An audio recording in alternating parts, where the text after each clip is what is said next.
Hey boys and girls, Ed with Deep Apnea here. Yes, I was peeking at you over top of my glasses. I'm old, I gotta wear glasses. Today we're gonna walk through a basic fin setup. If you receive your fins, or like maybe you'll buy new blades and you need to put them into or foot pockets, there's a right way and a wrong way to do it. I'm gonna show you my way to do it, and you guys can figure out what to do from there. There are a couple of things, like if you're trying to slide this T-rail into that, you'll be there a week of Sundays. So I'm going to show you a couple of tips and tricks that we use and go from there. Now you can see we already have a couple of holes drilled in this, and these holes line up with this little plastic thing. When we do this, if you ever have to drill your own, what you're going to want to do is you're going to want to slide the foot pocket and the fin together, and you're going to take a Sharpie or something that will mark on these fins and then drill out a hole. We use a 3mm drill bit, which is about a, what is it? I'll give you the inch size in the caption. I just know it's a 3mm drill bit. It creates a fairly small hole because at the end of the day, we have a fairly small screw. That said, I left the damn screwdriver over there along with the screw, so I'll be right back. All right, so when you receive your foot pocket, you're going to get a hardware packet that is going to have a couple of screws.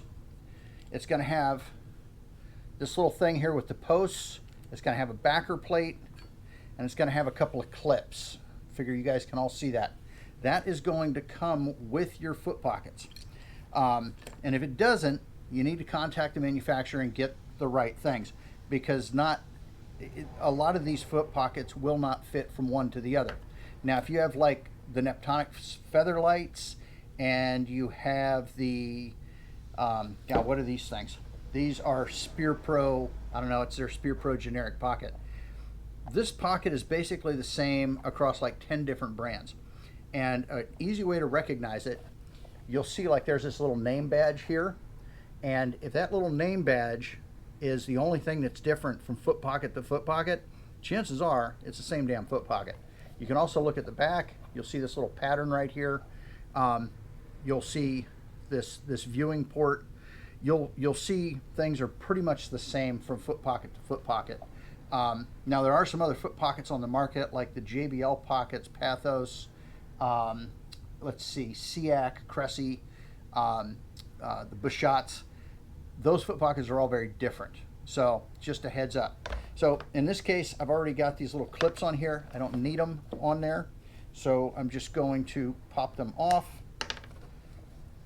And you got to pull pretty hard, but you shouldn't have to worry about breaking the rubber or anything. It's pretty sturdy stuff. All right. Because we've already got our hole drilled, our next thing to do is to slide the pocket in, slide the blade into the pocket. So what I'm going to do is just basically line it up and just pull these out of the way. These are called tendons, by the way.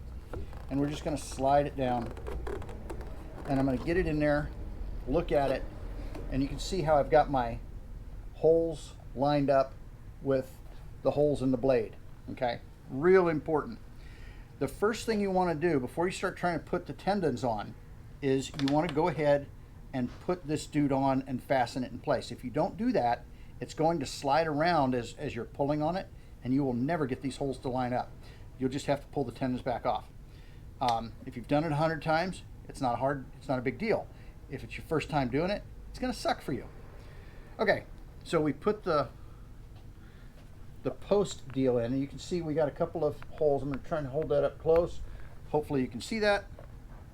Now, I've already got one screw in this guy, and I got the other screw. And we are just going to go ahead and line that up. I like the flat side toward the tip. Some people like to do it the other way. That's just how I've always done mine. So I get the screw started. Let me put my glasses back on. You want to make sure that that screw is actually going into the post.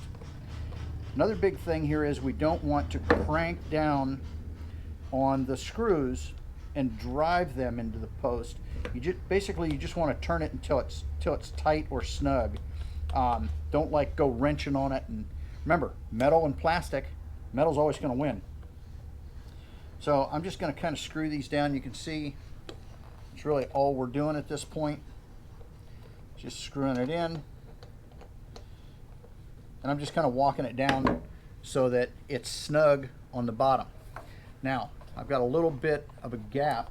I don't know if you can see that right there, but I can feel it with my finger. So if I push on that, oh look.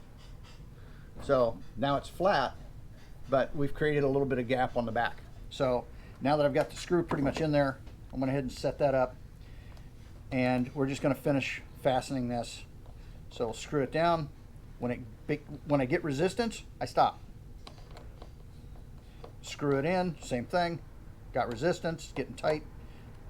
We're set, no more. And kind of go back and forth, because as you tighten one, the other one is going to snug up just a little bit more. Okay, next procedure. Like I said, sliding these rails on ain't going to happen.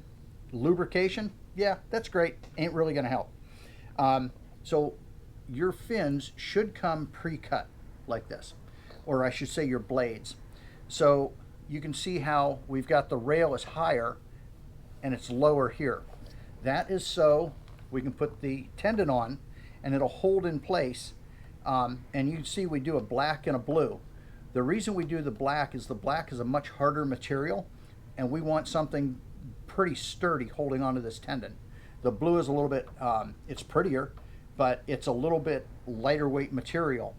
And it's because of the different additives that they have to put in it to make it a different color. So anyway, so what we've done is we've decided to use the black because it just holds up much, much better than if we go the other way and do the whole thing blue. And you're not going to see it anyway. Okay, so you can see when I grab this thing and pinch, see how it opens up? So I'm going to use that to my advantage. And what I'm doing is I'm pushing the blade against my chest and just kind of rolling it up. All right. And one of the things that I want to do, oh, this is perfect. I did this on purpose, but I did it to show you. Oh, it actually kind of fixed itself. Let me see if I can get it to do it the way I want it to do it here. All right, I'm going to show you guys a common mistake. Okay, this is perfect. See how we've got a little bit of rail sticking up? That's no good. You got to back that off. What happens is sometimes it'll go uneven. I did that on purpose because I wanted you guys to see how that'll look. Yeah, you might be able to push it on there. Chances are you won't be able to. So just pull it back out. Again, pull it over, and you literally want to just kind of walk it right up. And usually what I'll do is I'll kind of look at both sides, make sure it's on there straight. Go ahead and get this last little bit and pop that dude on there. Okay, same thing. We're going to pull this open and just literally just slide it up. Now, like I said, I've done this a few hundred times. I'm pretty good at this. It might take you a little bit longer to get it figured out. So there we go. There's the second rail real time. Now, this is just a little bit of lube. I'm not going to tell you what kind of lube it is, but let's just say it's water-based and it's safe for human use, if you catch my drift. Okay, anyway, we're just going to squeeze a little dab on there. You see that's like the size of a lentil. Now, these little clips have got a left and a right. This is the left-hand side. This is my left hand. This is the left-hand rail. And I can figure that out because I'm looking at it from the top. This is the right-hand rail. So what I want to do, this is the right-hand rail. So I got a clip. Here is the left. I'm going to hold this up really close. I don't know if it's going to focus on it. Hopefully it does.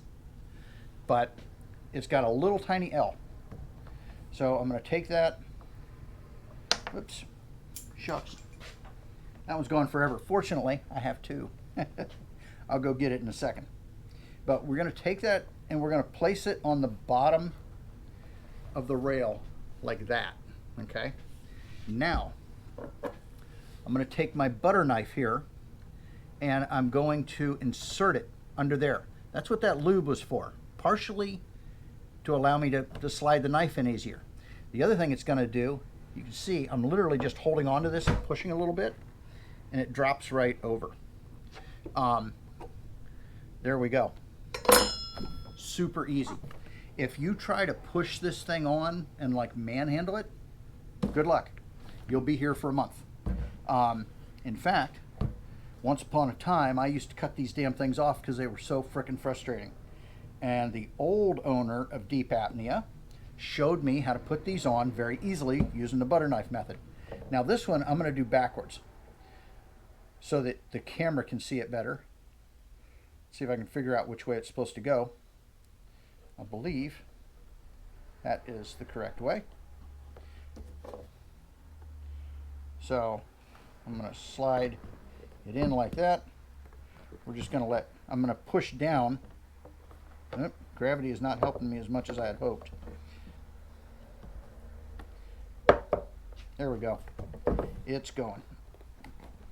And it's sliding right on. There we go. Looks like somebody knew what they were doing when they put this thing together. Anyway, that is it. That's how you put your fin together. Super easy if you've done it a few times. It's a little bit more challenging if you haven't done it a few times. The list of equipment that you need is pretty simple. Use a butter knife. This has been filed down so that you won't cut yourself. If you're using a regular butter knife, just be careful. You're going to need a Phillips head screwdriver. I have a little bit of lube. Like I said, you can use any kind of lube. You want to put Crisco on this thing and slide that clip around. That'll work too. I like the water-based lube because when it hits the water out there, it comes off, it dries pretty quick, and it doesn't stay greasy forever. And then finally, I have water, or if you're Latin American, maybe it's agua. So that's it. Those are my tools for doing this. Very simple. I am going to get these packed up for the customer that bought these, and I will see you guys probably in the next video. See y'all soon.